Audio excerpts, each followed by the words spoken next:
Oh, watch out! You nearly sat on him. I was Just a sat on the little dog. puppy. Nearly sat on the dog. Invincible season 2. Yeah. First episode. We watched the first episode. I watched one more last night. You did? Yeah. It's boring. Cheater. It's boring. Yeah, but It's boring.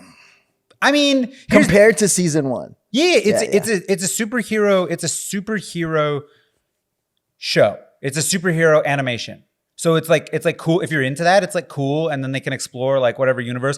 I'm happy to not be seeing Marvel or DC for a change, just for a minute. It's nice. I like that they swear. Yeah, it's some adult themes being happening, which is real stuff. Like there's problems with being a superhero. Not everyone is virtuous, like every Marvel character, which it annoys me to no avail. They got things going on like. But it's in my opinion, it's definitely lacking from the first season, because the first season, the entire shebang, at the end of that first episode, when Omni-Man just starts ripping people apart, that's jaw-droppingly awesome. Yeah, and compared, because we rewatched the last episode. Yes. And then we watched season 2. Yes. The last episode was pretty violent. And then they started season 2 so weak. And I'm talking about not the one We're with talking Eve. about a beta boy right now. His son, Yeah, Omni-Man's he's a little son crybaby. is a weak character. He's such a crybaby. He's a right crybaby. And Yeah. that's hard for like anyone who's into comics, because the thing you like is what you root for, especially as a young man or a boy. You root for a strong character. Superman, Batman, like even though they have problems, they have these characters.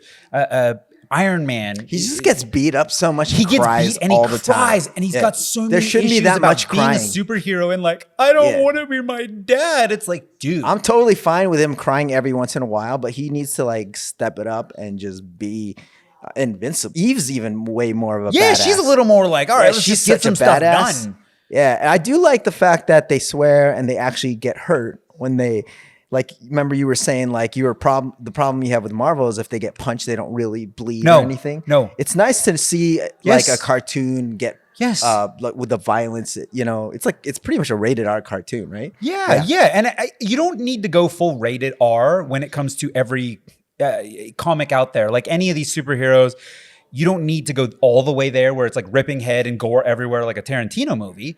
But it would be nice somewhere in between, even like just to really scratch the surface of reality that we're accustomed to. I mean, I know these are other universes, but it really is a problem for me when you start to lose any appreciation for a battle between two superheroes in either the DC or the Marvel universe because they hit each other, fly across the room, through 3 brick walls, and feel nothing. Just get up and walk back over. That is retarded. That doesn't make sense. I want to see someone's arm get ripped off. I want to see them really get their ribs broken, because if someone hits you that hard in any physic realm, doesn't matter what universe you're in, almost by definition, you have to have felt it, right? Like even if you're Superman and you get thrown across the room, because by definition, he's so strong that if that happened, wouldn't it hurt?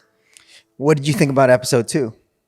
Episode 2 was kind of boring too. Yeah. I watched it last night. I stayed up a little bit. Really? It was just kind of slow. What they're building up right now is him being a sissy. He's still dealing with his daddy issues, right? Which is fine. Yeah, but we're talking about like a guy who's, essentially like a Superman hero. Like he's invulnerable, invincible. Yeah. He's got insane strength and all that sort of stuff. And every battle he gets into, he's basically walking away, like kind of crying. Did he cry in episode 2? Yeah, he's kind of in the second episode. I don't know if he cried, but he was in definitely the second whining. episode. Yeah, he was definitely whining, which is like rough to watch. You're like, okay, cool. Like, you can't relate to like, I want him to win, or you want to even care about him, because it's just like, Compared to the first season, it was weak. It's definitely weak. So yeah, because Whiplash was in there. Fucking yeah, true. Omni-Man was there. Omni-Man, yeah, the guy who plays him he's just domineering character, and the fact that he rips people's heads off, he just grabs someone's face and just goes crunch, and it's just like blood goes everywhere, and you're like, yes, because anyone who had that power and was malevolent would do that. They could do that because they're so powerful. And even the state. Omni-Man is one of the best parts of it too, because he's such a dick. He's not. He's not a dick. He's human. He's closer to human than any of the superheroes I've ever seen. Batman is one that I kind of relate to a little bit too, because he has like issues. They're the same daddy issues. But Omni-Man is like, he has a temper. He's definitely a boomer. He's definitely a boomer. Well, he's a boomer, but he gets angry at things. And when he gets angry, maybe a little bit of rage happens. We've all thrown something, been upset, hurt our hand because we hit a table, whatever. I mean, maybe not to that degree, but we've all done something we didn't want to out of frustration. You can relate to that. Now imagine if you were so strong that you could crush someone's skull by doing that. So by you accidentally throwing a punch at someone at a bar fight, you'd rip his head off. That's I can relate to that. That's a superhero I want to know about.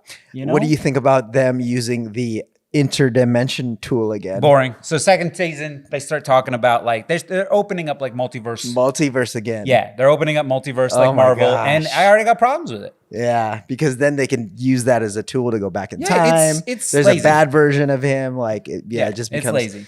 I think everyone's jumping on that multiverse bandwagon. DC, right? With Flash, he has all. You can go back in time, and you the can whole do time anything, thing. and you can open up any narrative you want to, and it just again kind of makes for a week. But this is the problem we have with these Hollywood execs right now. You know, they're copying what works, and they kind of just repeat until it doesn't work, right? So it's like. Yeah, but so then like let's talk about the fact that I call it lazy Hollywood writing. Right? Yeah, of course. It's lazy. But it's driven by execs whose main premise is to make money. Yeah. Okay. So their main idea is let me make some money. And so I got to do and follow what's working, right? It has nothing to do with making a good movie, which is number one. We need to understand that people paying for this do not care if it's good. Yeah, it's a franchise. They care if it's going to make money, and can it continue to make money into the future? Can it be toys? Can it be multiple seasons? Can we make TV shows out of it? So that's their driving force. And then you get these random directors quite often who are coming in, you know, even good directors, but they have no business. Maybe they didn't read the comics. Maybe they don't even understand the characters, or they're just doing some generic they're not ready for that kind of world with like maybe all the CGI. I don't know what it is, but we're getting these really, really poorly thought out and developed movies. It really is, because everything is based on the money and the results that they're looking to get, instead of like, hey, let's make a really good thing. Comic books. When you would give a new artist an opportunity to draw that year's Iron Man, the new season of Batman or whatever, it was an opportunity for a new style to come out from that artist and for him to really explore a narrative and an art style, and it either flopped or it did well. These, I guess, can have that same opportunity, but are we really letting them have that? You know, let's change random directors. Let's change random writers all the time. Like, what's the point? What's the point of making all these characters? I don't know. Wicket doesn't see the point. He think he's over it. What do you think about Invincible, Wicket? I thought it was pretty weak. Pretty weak. So weak. Say myself. Joe, what about this? Do you want a hat on? Do you want a hat on?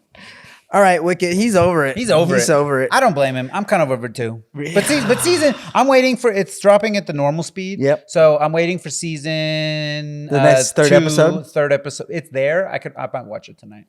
Try to watch the Eve episode. Tell me what you think. The 202 episode. I really look. That one's good. That one's good. I'll watch it, but I like.